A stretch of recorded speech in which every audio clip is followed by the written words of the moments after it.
Трет ден вакцинација за ковид во Македонија, во овие импровизирани болнички простории во модуларната болница, каде доскоро се лекуваа пациенти. Сега лекарите и целиот медицински персонал еден по еден ја примаат првата доза од вакцините на Pfizer.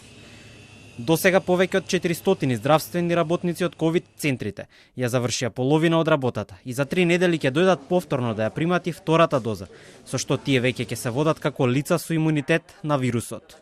Министерството за здравство информира дека 453 здравствени работници кои работат во ковид центрите се вакцинирале во изминатите 2 дена.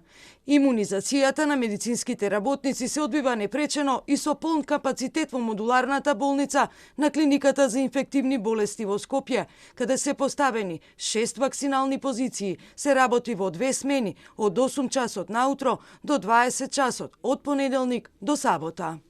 Додека едни се вакцинираат, други се подготвуваат за и тие да дојдат на ред. На официјалната страница vakcinacija.mk секој ден податоци испраќаат стотици луѓе.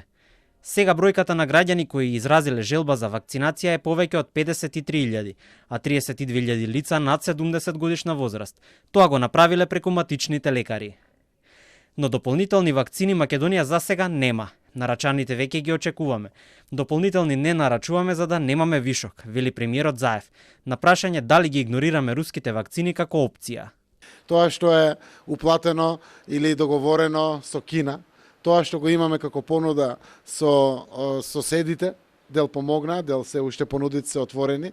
На крај може да се доведете во состојба да имате 3 милиони вакцини за 1 милион граѓани вакцинација или 2 милиони потребни вакцини.